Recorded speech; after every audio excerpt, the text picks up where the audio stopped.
자, 여러분에게 우리 넌센스 퀴즈를 하나 내도록 하겠습니다. 자, 여러분 김밥 좋아하세요? 김밥. 예, 김밥이 죽으면 가는 곳은 어디일까요?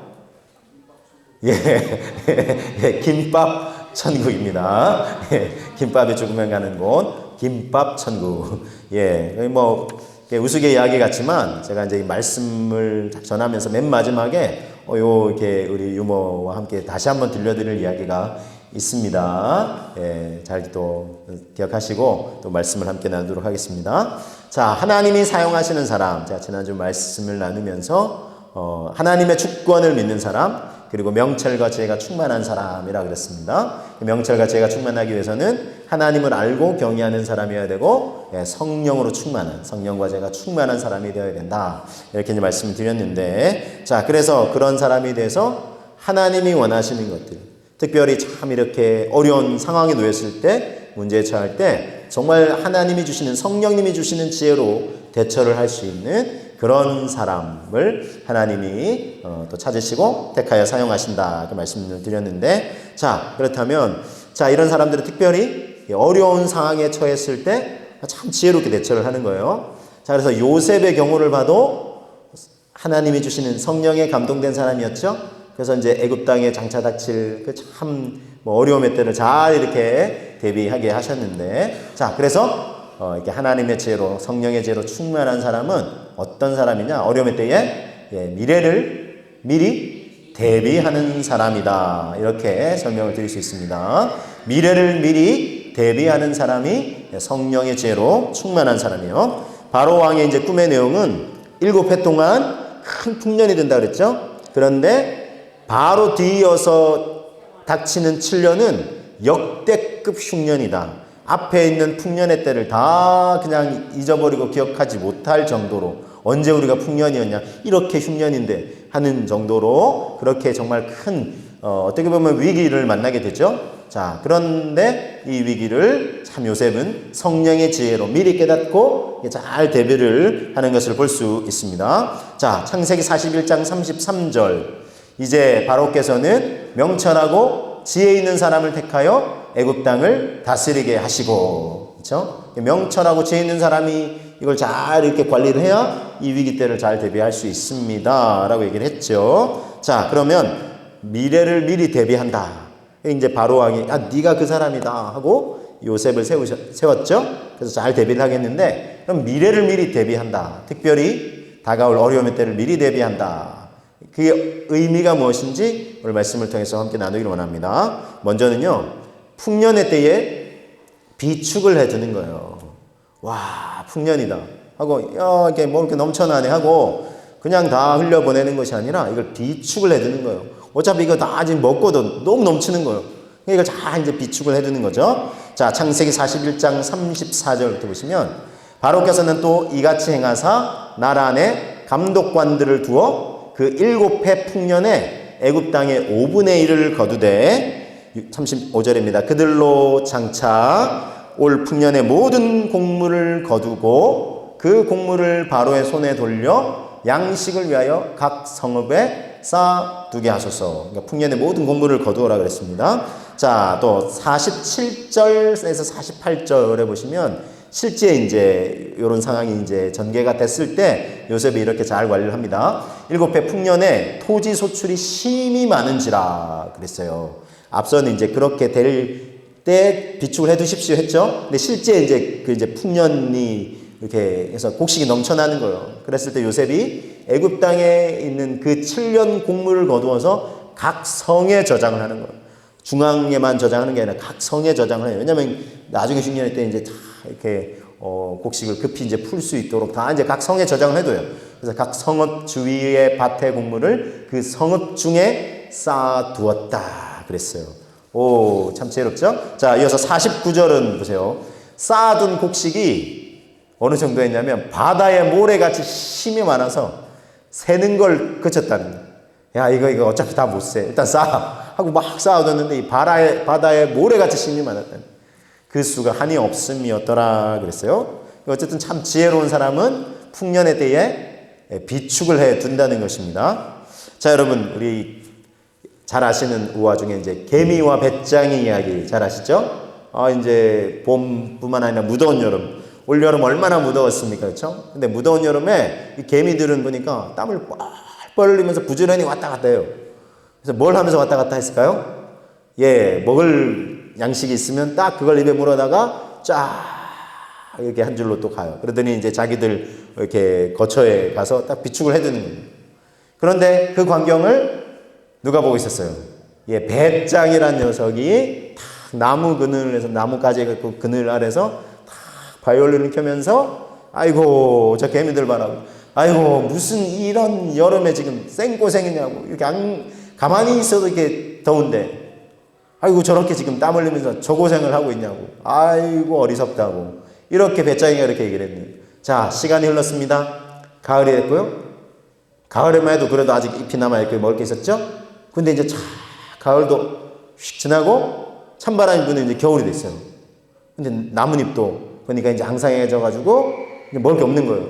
배짱이가 이제 아이고 내가 배고파 굶어 죽게 생겼네, 이거 어떻게 하지 하다가 뭐가 생각났을까요? 예, 개미들이 생각났어요. 아이고 개미들이 그렇게 막 무더운 여름에 그렇게 땀을 흘린 이유가 있었구나 하면서 배짱이가 야 내가 개미들을 찾아가야 되겠다 해서 개미들 찾아가서 어떻게 했습니까? 야 개미들아 내가 어리석었다고 나 좀 먹을 것 다오 했더니 개미들이 어떻게 했습니까? 아이 거부라고, 우리가 땀 흘릴 때 우리를 비웃지 않았냐고, 가라고, 당신한테 줄 거 없다고 이렇게 했나요? 아니죠. 개미들이 참 착한 마음으로 배짱이를 이제 들어오라고 하고 이렇게 먹을 걸 다 나누어 주었어요. 자, 이게 여러분 배짱이가 처음에는 참 개미들 어리석다고 했지만 진짜 어리석은 건 누구였어요? 배짱이였어요. 예, 비축을 해두지 않았던 거예요. 그런데 자기가 어리석다고 여기는 그 개미들은 비축을 두었다는 것입니다. 그렇죠? 지혜로운 사람은 풍년의 때에, 넘칠 때에 그냥 다 써버리지 않고 비축을 해두는 사람이 참 지혜로운 사람이라 할 수 있습니다. 그래서 막 젊어서 노세하면서 막 흥청망청 막 쓰고 이렇게 하면서 어쨌든 이렇게 다 허비하는 것이 아니라 비축을 해두는 거예요. 그래서 이게 참 이런 사람이 지혜로운 거예요. 이렇게 우리나라 여러 나라가 좀 이렇게 제도가 다른데 이렇게 여러 이제 나라들 보면, 유럽 보면 제가 아는 사람 최근에 이제 우리 자녀가 이제 좀 이제 공부를 위해서 이제 독일에 유학을 갔어요. 근데 독일에 사람들이 열심히 일을 한대요. 그런데 일을 열심히 해서 대부분 뭐에다 쓰냐면 이렇게 휴가를, 장기 휴가를 얻어가지고 이렇게 여행을 다닌다는. 그래서 사실은 저축을 별로 안 한대요. 그래서 저축을 안 한대요. 그래서 야 저축을 안 하면 어떻게 하나 이렇게 했는데 개인은 저축을 안 하지만 얘기를 듣자 하니 나라에서 근로자들에게 세금을 많이 떼는데 거의 뭐 40% 50% 가까이 세금을 떼는데 우리나라는 뭐 그 정도는 아니잖아요. 그렇죠? 그래서 개인적으로 저축을 하고 비축을 해야 되는데 그 나라는 나라에서 아예 다 그렇게 많이 떼간대. 그래서 이 사람이 나중에 은퇴를 하면 어떻게 할까요? 나라에서 아예 쫙 복지제도 해서 책임을 져준다는 거예요. 그리고 집값도 그렇게 안 비싸네요. 나라에서 모든 걸 대부분 관리를 하고 해서, 그래서 그 사람들은 나름 어쨌든 개인적으로는 비축을 안 하더라도 어떻게 한다고요? 나라가 비축을 하는 거예요. 나라가 이 사람들 당신 지금 일하죠, 월급 받죠? 그러면은 세금을 좀 우리한테 많이 이제 내라고 하고, 근데 그거를 나라가 그냥 다 이렇게 가져가는 게 아니라 나중에 이제 어려움의 때가 되면은 그거는 이제 다 풀어서 사람들이 또 먹고 살 수 있도록 그렇게 해준다는 거예요. 여러분 개인적으로 비축을 하든 나라가 비축을 하든, 그러면 지금 이제 애국 같은 경우는 나라가 비축을 해두는 경우죠. 자, 어쨌든 이제 풍년의 때에 비축을 해두는 것이 지혜롭다라고 얘기할 수 있습니다. 여러분, 풍년의 때에, 넘칠 때 비축을 해두는 이유가 무엇이겠습니까? 어떤 때 쓰기 위해서요? 예, 흉년의 때 쓰기 위해서. 자, 그래서 오늘 두 번째 테마는 흉년의 때를 미리 대비한다는 것입니다. 지혜로운 사람은 흉년의 때를 미리 대비하는 것입니다. 자, 41장 36절.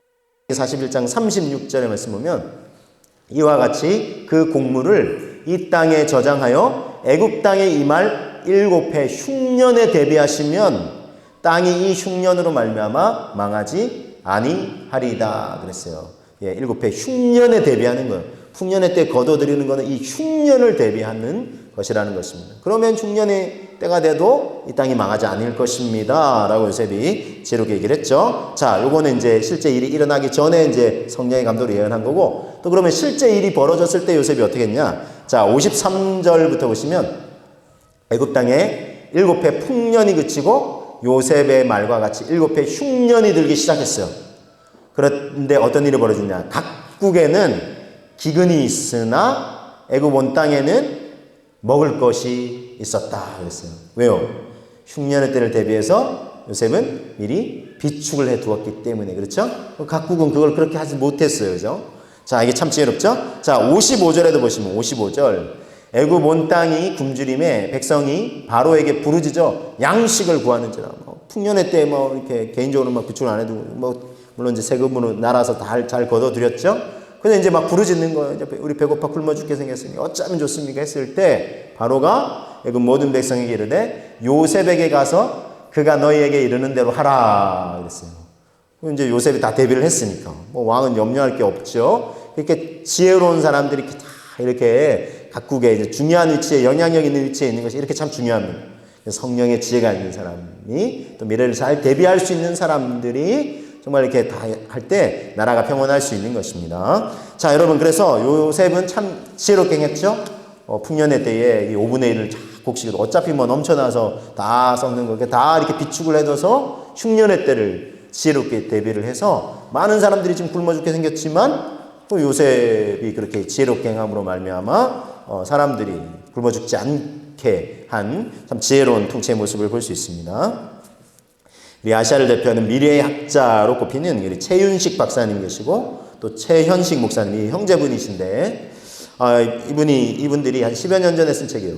2020-2040 한국교회 미래 지도. 그래서 2020년에서 2040년 사이에 이런 일이 한국교회와 한국 사회 안에 일어날 것이다. 나름 이제 미래학자 미래를 연구를 했어요. 이분들이. 그래서 잘 이렇게 책으로 이제 내놓으셨는데, 그래서 많은 사람들이 이제 보면서 이렇게 이거 참 잘 대비를 해야 되겠다 했고, 저도 이제 관심 많아서 유심 있게 지켜보았습니다. 그랬을 때 전 세계적으로 겪게 될 이 경제 위기와 맞물려 한국 사회 그리고 한국 교회도 큰 어려움을 당할 것이다. 경제적으로나 또 다른 여러 면에서 부수적으로 참 많은 어려움을 당할 것이다. 그리고 우리 초고령 사회가 되고 이미 이건 우리도 이미 아시는 바죠. 그리고 이제 다음 세대가 지금 출산율이 점점 떨어지고 있잖아요. 아주 급격히 떨어져가지고 그래서 인구 절벽이다. 그래서 아주 인구 출산율이 지금 이게 가정당 1명도 안 되는 거 아시죠? 0.723명 이 정도 되는 지금. 그래서 지금 다른 나라에서도 오히려 우리를 바라면서 우려를 하는 수준이 됐어요. 그래서 이게 또 한 세대가 더 흘러가면 정말 이 한국이라는 나라가 참 좀 큰 어려움을 겪지 않겠느냐 하는 것을 이렇게 예견하신 분뿐만 아니라 우리가 지금 체감하고 있어요. 그렇죠? 지금 우리가 벌써 체감을 하고 있다는 것입니다. 그래서 이렇게 심각한 위기 상황을 예견한 거는 그만큼 위기의식을 갖고 대처하라는 거예요. 어쩌면 지금 여러분 한국 사회 그리고 한국 교회도 여러분 어떠십니까? 좀 풍년의 때를 좀 지나고 지금 흉년의 때를 맞이하고 있는 거 아닌가 싶습니다. 이미 우리 사회가, 우리나라가 지금 이 한국 교회도 그렇고. 그래서 이게 전반적으로 정치, 경제, 사회, 교육, 예술, 문화부터 종교적인 영역까지 지금 다 한국 사회 전반적으로 한국 교회 전체적으로 참 어려움을 겪고 있다는 것입니다. 자, 우리가 그래서 어떻게 보면 이 풍년의 때에 한때 우리 한국 교회 약 인구가 한 4천만 좀 넘을 때 1,000만이 예수 믿는다고 막 너무 자랑하고 했는데 생각해보면 자랑할 일 하나도 아니었어. 그게 그렇게 또 중요한 일도 아니었고. 인구가 많은 거, 기독 인구가 많은 게 중요한 게 아니라 얼마나 세상에 딱 말씀대로 살아가고 영향력 있게 거룩한 소금과 빛의 역할을 감당하는 사람들이 많으냐 하는 게 중요했었는데 그 부분은 좀 놓쳤던 것 같아요. 너무나 참 안타깝지 않을 수가 없습니다. 자, 그래서 우리가 참 어떻게 보면 그 풍년의 때에 우리 한국 사회나 한국 교회가 잘 좀 비축을 해두었는가 생각해 볼 때 좀 그러지 못한 부분들이 있지 않나 싶습니다. 자기 반성을 포함해서 저는 말씀드리는 거예요. 한국 교회적으로도 마찬가지고 지금이라도 여러분 우리가 이게 참 성령의 도우심을 힘입어서 성령의 지혜를 따라 어떻게 지금 또 이 어려움의 때를 잘 대처해 나갈 수 있을지 우리 성령님의 지혜를 구해야 하지 않나 싶습니다. 그래서 여러분, 참 지혜로운 사람은 어떤 사람이라고요? 미래를 대비하는 사람인데 풍년의 때에 비축을 해두면서 흉년이 다가오더라도 이게 정말 위기지만 위기를 잘 대처할 수 있는 사람이 지혜로운 사람이다 했습니다. 그래서 미래를 흉년의 때를 잘 대비하는 거죠. 여러분, 그런데 우리들이 대비해야 될 가장 중요한 미래가 있으니 오늘 세 번째 테마로 소개됩니다. 우리 영원한 미래를 준비해야 한다는 것입니다. 우리에게 다가올 영원한 미래가 있어요. 자, 여러분, 이 이야기도 한 번쯤은 이제 들어보셨을 텐데, 하루살이와 메뚜기가 온종일 이렇게 놀다가 온종일 같이 놀았어요. 하루 종일 놀았어요. 우리 아이들 보니까 막 진짜 하루 종일 놀더라고요. 요즘 우리 교회계 아이들도 많아서 참 감사한데, 주중에도 아이들 여기 공부방도 하지만 아이들이 와서 막 놀아요. 공부 안 다니는 날도 하고 막 이 지역의 아이들이 막 놀아요. 사실은 주 무대가 처음에는 여기 교동초등학교 아이들이었거든요. 지금 어디까지 확산했냐면 저 아래 일산초등학교 아이들도 이렇게 어떻게 연결이 돼가지고 와가지고 여기 너무 좋다고 하면서 막 놀고, 배고프면 막 배고프다 그러고 막 컵라면 주세요 그러고, 아니 녀석들 맡겨놓은 것도 아닌데 막 그래가지고 막 지금 이제 그런 일이 벌어지는데, 애들이 진짜요 막 놀 때는 하루 종일 놀아. 하루 종일 진짜 아침부터 서로 막 연락 막 불이 나요. 막 그러더니 야 빨리 와 그래가지고 막 놀고 있는데 아침부터 막 진짜 저녁까지 막 안 말리면 애들이 진짜 막 진짜 막 밤새 놀겠더라고요. 그래서 야 진정을 시켜, 야 집에 가야지 하고 막 이렇게 돌려보내기도 했는데, 어쨌든 여러분, 하루살이하고 메뚜기가요 하루 종일 아침 일찍 만나가지고 막 놀아요. 그래서 이제 저녁 때가 됐어요. 그래서 이제 메뚜기가 이제 이렇게 얘기했습니다. 하루살이야, 우리 내일 또 만나자. 근데 하루살이가 내일이 뭐야? 내일이 뭐야? 왜냐면 하루살이는 내일을 모르잖아요. 하루만 사니까. 그래서 오늘 이렇게 해가 졌잖아? 그러면 더 깜깜해지고 내일 아침에 또 해가 떠올라? 그럼 내일이야. 근데 하루살이는 몰라요. 그렇죠? 내일을 살아본 적이 없으니까 그러니까 몰라요. 자, 그 다음날 메뚜기는 이제 하루살이 기다렸는데 하루살이가 안 오는 거예요. 그래서 외롭다 하고 있는데, 이번에는 개구리가 와서 같이 놀게 된 거예요. 그래서 개구리하고 같이 이렇게 재밌게 막 놀아요. 그래서 하루 종일 또 재밌게 놀았는데, 헤어질 때 이번엔 개구리가 메뚜기에게 얘기를 합니다. 우리 내년에 또 만나자. 메뚜기가 내년이 뭐야? 내년이 뭐야? 왜냐하면 내년을 살아보지는 않았기 때문에 내년을 모르는 거예요. 자, 여러분, 이게 생각할 게 많은 우화입니다. 어디 하루살이와 메뚜기뿐이겠습니까? 내일을 모르는 사람도 있어요. 내년을 모르는 사람도 있어요. 내일은 알고 내년은 아는데 이 땅의 인생만 아는 사람이 있어요. 근데 우리에게는 이 땅의 인생이 전부가 아니죠. 영원한 미래가 있어요. 이거는 모르는 사람들이 너무나 많아요. 참 안타깝지 않을 수가 없습니다. 자, 그래서 여러분, 예수님께서 이런 사람들을 위해서 한 부자의 비유를 말씀하셨어요. 누가복음 12장 16절 이하의 말씀을 소개해드립니다. 또 비유로 그들에게 말하여 이르시되 한 부자가 그 밭에 소출이 풍성하매 심중에 생각하여 이르되 내가 곡식 쌓아둘 곳이 없으니 어찌할꼬 하다가 또 이르되 내가 이렇게 하리라. 내 곡간을 헐고 더 크게 짓고 내 모든 곡식과 물건을 거기 쌓아두리라.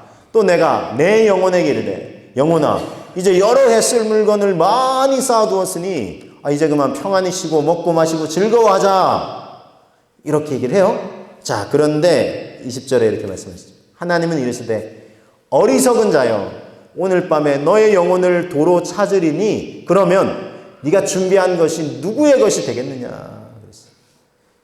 풍성히 막 쌓아뒀던 곡식들, 곡간도 막 더 넓혀가지고 야 이제 여러 해 동안 내가 아무 걱정 없겠다 하고 준비를 했죠. 그렇지만 어리석은 자라. 왜냐하면 영혼의 문제에 둔감했던 거예요. 자기 곡식만, 육의 양식만 어떻게 쌓아두면 생각을 했어요. 그런데 영혼의 양식을 준비하지 못한 거예요. 육체의 생명이 또 다 날 있잖아요. 우리에게 다가올 영원한 미래를 대비하지 못한 인생을 향해서 예수님이 비유로 말씀하시기를 어리석은 자다라고 말씀하시는 것입니다. 여러분, 나와 우리는 어떻습니까? 우리는 얼마나 이 영원한 미래, 이 땅의 것만, 비축을 해두라 해서 막 이렇게 이 땅에, 야, 우리 가정 이 정도면 괜찮지 않아? 야, 우리 자식에도 뭐 이 정도면 뭐 괜찮을 것 같은데, 이게 끝이 아니라는 거예요. 가장 중요한 미래는 영원한 미래. 우리가 장차 거하게 될 하나님 나라에서 영원히 거하게 될 그곳, 그 미래를 지금 대비하고 있었느냐 하는 것이 중요한 것입니다. 옛날에 이렇게 다 연후에 놀기 좋아하는 한 왕이 있었어요. 왜냐하면 나라도 보니까 이제 뭐 자기가 열심히 한 건 아니지만 날씨도 잘 맞춰주고 해서 막 풍년이어서 나라의 곳간에 곡식도 막 가득 찬 거예요. 그래서 날마다 막 연회를 베푸는 거예요. 날마다 연회를 베풀고 심심하니까 막 야, 광대들 놀이패들 다 불러 그래가지고 막 특별히 광대의 노름 너무 좋아했어요. 광대 막 깔깔 웃으면서 그러면서 이 왕이 아이고 저 바보 같다고 이제 어리숙한 거 하면서 광대 놀리기를 너무 좋아했어요. 그러다 보니까 이제 왕의 특별히 총애를 입는 연회 때마다 부르는 이제 광대가 있었어요. 그래서 왕이 이제 너무 이제 막 재밌기도 하지만 막 비웃으면서 광대를 막 놀리고 하면서 막 그래서 한 번은 자기가 이제 왕이 사용하는 이제 홀이라 그래요. 왕 지팡이가 있어요. 요거를 다 따로 하나 만들어라 이렇게 해가지고 요 지팡이를 이제 다 이제 어리 광대에게 이제 주면서 야 너처럼 내가 바보 같고 어리석은 사람을 내가 본 적이 없다 하면서 내가 특별히 하사품 선물을 하사하겠다 하면서 딱 이걸 이제 손에 쥐어주는 거예요. 다 그러면서 다 너보다 더 어리석고 바보 같은 사람 만나면 이 홀을 다 건네주거라 하면서 역시 이제 막 놀리는 거예요. 비우는 거예요. 너만큼 어리석은 사람이 없다는 거지. 자, 그러면서도 계속 날마다 이제 연회를 베풀고 그렇게 광대 노름을 즐기고 했는데 시간이 한참 흘러갔습니다. 이제 왕이 노쇠해서 기력이 다 했어요. 자, 근데 이제 왕이 다 지나온 자기 삶을 돌아보면서 자기가 이제 생이 얼마 안 남은 걸 이제 깨닫게 된 거예요. 그러면서 내가 내 생을 이제 얼마 안 남았는데 내가 광대 노름을 한번 다시 보고 싶다. 그래서 그 광대를 좀 찾아서 불러오라. 광대도 이제 시간이 흘러서 나이도 많이 했죠. 근데 이제 그 이제 신하들 수소문해서 광대를 다 찾아 이제 왕 앞에 다시 이제 다 불려왔어요. 근데 이 광대의 손에 왕이 아사한 이 홀 지팡이가 그대로 딱 들려 있는 거예요. 그래서 왕이 궁금해서 물었어요. 내가 그 홀을 너한테 주면서 야 너처럼 아니 너보다 더 어리석고 바보 같은 사람이 있으면 주라 했는데 너는 아직 그런 사람을 찾지 못하였느냐. 예, 왕이시여. 그런데 어쩌면 오늘 제가 그런 사람을 찾을 수도 있을 것 같습니다. 아니 이게 무슨 말이냐. 왕이시여. 왕은 이제 생애를 마감하실 날이 지금 가까이 오신 것을 왕도 아실 텐데 왕은 이 이후의 여정에 대해서 준비를 하고 계십니까? 무슨 소리냐? 이 세상의 여정이 끝이 아니라 그 다음 세계가 있는데 왕 그 세계를 준비를 하셨습니까? 그 세계에 갈 준비를 하고 계십니까? 무슨 소리냐? 나는 그 세계가 있는지 모르겠다. 이 세상의 삶이 전부가 아니냐? 내가 왕으로서 누릴 거 다 누렸는데 내가 이제 이 생을 마감하게 됐어. 나한테 남은 건 허무와 절망밖에 없구나. 왕이시여. 그렇다면 왕이야말로 바로 이 홀 지팡이를 받으실 분이십니다.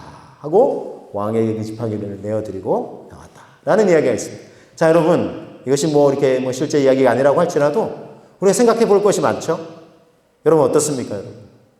이 세상이 전부인 줄 알고 다 누리면서 이렇게 살아오고 했는데 그래도 많이 비축도 해두고, 우리 자식들, 그 다음 손까지, 먹을 거 걱정 없겠네. 그렇게는 잘 살아왔을지 모르지만, 이 세상의 삶이 전부가 아니죠? 영원한 미래를 정말 준비하고 있느냐 하는 것입니다. 우리가 준비해야 될 가장 중요한 미래는 어떤 미래라고요? 영원한 미래라는 것입니다. 자, 히브리서 9장 27절 이렇게 말씀하고 있습니다. 한 번 죽는 것은 사람에게 정해진 것이요. 그 후에는 심판이 있으리니 그랬어요. 자, 모든 인생이 살아가다가 죽음을 맞이할 수밖에 없어요. 그게 이제 아담과 하와가 이 범죄한 이후에 모든 인생에게 정해진 길이죠. 그 후에는 심판이 있다는 거예요. 근데 여러분, 심판이라는 표현 속에 얼마나 두려워요. 근데 우리가 두려움이 아니라 담대함으로 우리가 이 심판의 때를 맞이할 수 있다면 얼마나 좋겠습니까? 그런 길이 있습니까? 있습니다. 자, 이 말씀 이후에 이어집니다. 히브리서 9장 28절. 이와 같이 그리스도도 많은 사람의 죄를 담당하시려고 단번에 들이신 바 되셨고 구원에 이르게 하기 위하여 죄와 상관없이 자기를 바라는 자들에게 두 번째 나타나시리라. 자, 예수 그리스도께서 많은 사람의 모든 인류의 죄를 담당하시려고 단번에 십자가에서 당신의 목숨을 내어주셨어요. 그래서 모든 인생을 구원에 이르게 하시기 위해서. 여러분 지금 하나님 보좌 우편에 계시죠? 그리고 또 다시 오실 것이죠. 그래서 완전한 구원과 심판을 행하실 것입니다. 여러분, 저와 여러분은 이 주님을 맞이할 준비가 되셨습니까? 여러분 얼마나 중요해요. 나와 우리 가족들, 우리 자녀, 손들 생각해 보세요. 얼마나 지금 우리 자녀, 손주들 정말 이 구원의 문제가 급해요. 우리는 기도하고 또 기도해야 돼요. 앞서 제가 말씀드렸죠. 우리는 지금 기도하고 또 기도해야 돼요.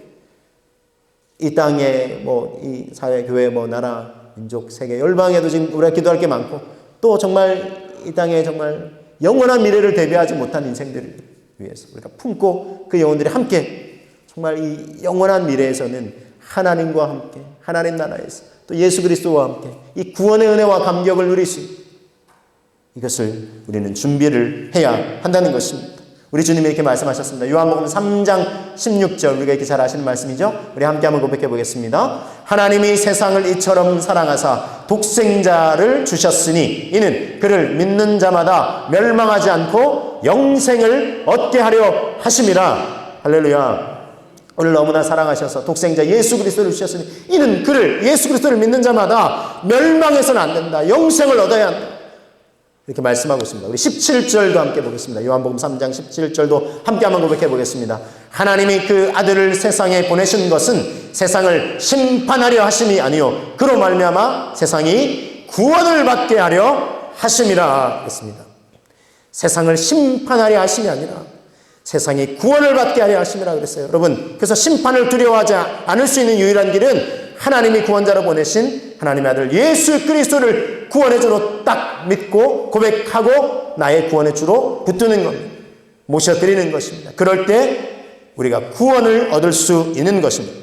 장차 받게 될 심판과 멸망에서 우리를 구원하시고 영원한 생명을 주시는 주님, 주 예수 그리스도를 다시 한번 여러분 구주로 고백하시면서 우리가 대비해야 될 미래, 이 땅에서 살아가는 미래도 우리가 풍년의 때는 잘 비축을 해두고 흉년의 때를 대비할 뿐만 아니라 우리 인생에서 겪게 될 가장 큰 흉년, 죄와 사망의 권세를 실마다가 결국은 죽음을 맞이하게 되고 하나님의 심판대에 서게 될 가장 큰 그 흉년의 때를 지혜롭게 대비하는 영원한 미래를 구원과 영생으로 대비하시는 저와 여러분들, 그래서 하나님께 어리석은 자가 아니라 참 지혜로운 자라고 칭찬도 인정도 상급도 면류관 받으시는 저와 여러분 다 되시기를 주님의 이름으로 축복합니다.